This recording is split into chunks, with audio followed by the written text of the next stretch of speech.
Ова утро разговарам со моја денешен соговорник, писателот Коста Милков, а ке зборуваме за неговата последна книга, која што треба да доживее и своја промоција, но за што станува збор и кои се, за кого се е намената, создавањето на Златниот цвет, ке ни каже токму писателот.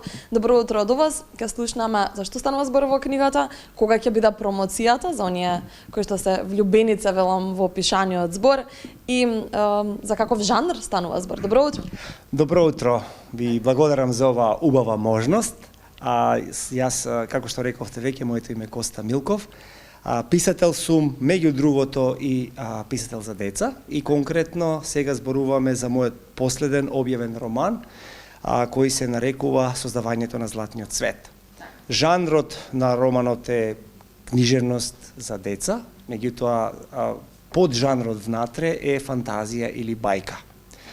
Инспирирана е од сето она што јас го имам доживувано, слушано, растено со приказни кои мене ми биле раскажувани од ова поднебје, а и пошироко од она што јас со што сум се конкретно запознал, но визијата, идејата почнува со тоа што пред 10 години беше објавен романот Светот на сребрениот кладенец.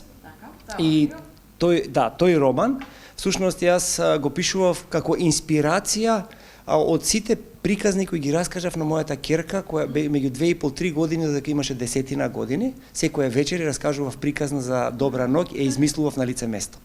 Долга приказна, кратка, да ја скратиме, овој роман стана како резултат на таа работа. Но покрај тоа исто бев мотивиран да размислувам во каков свет мојата ќерка, која сега има 28 години, има свое дете, значи дедо сум, имам внук, во каков свет таа ќе порасне.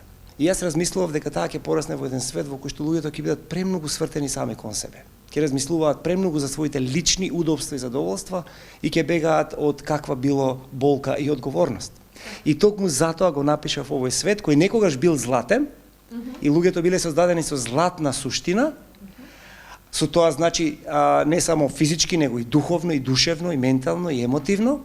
И потоа со една измама на една сребрена змија ќе се сменат, ќе станат сребрени и во светот кој што тие се создадени пеат со совршени гласови, затоа што се златни. Меѓутоа кога ќе станат сребрени, мигот кога ќе станат сребрени, среброто патинира, тие престануваат да пеат. И од тука почнува целата она битка на стотина луѓе од овој свет кои се на некој начин отпор даваат на оваа измама и преку нив почнува, доаѓајќи на овој свет, конкретно во Македонија, од подрачјето од кај што јас доаѓам со други имиња, Беласица и Струмички од крај селото Колешино и така натаму, и оттаму почнува приказната за обновата на Златниот цвет. Сега, овој роман е напишан пред 10 години, го промовиравме, за него пишуваше Оливера Кирфезировска, изборуваше Владимир Мартиновски, инаку овој роман сега што го објавувам, значи Создавањето на Златниот цвет, во нашиот свет е 10 години подоцна, меѓутоа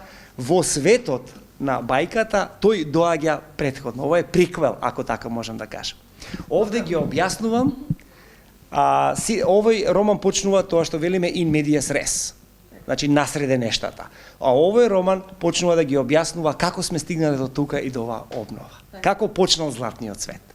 Слушајќи ве, бидејќи споменавте влегувате во светот на бајките, ме потсетивте на култната серија Светот на бајките и јас кога бев дете, и велите нели сте измислувале приказни за да ја заспиете вашата ќеркичка во тоа време, и верувам дека имагинацијата и нејзина и вашата, нели, како вие сте раскажувале, таа сама си создавала свои слики.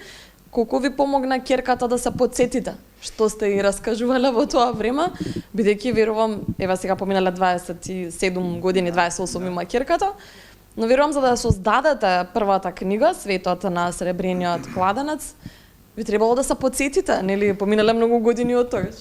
Токму затоа и на крај излезе овој роман, затоа што мојата ќерка почна да размислува, особено со мојата сопруга, која е всушност основач и сопственик и уредник на издавачката куќа Метаноја.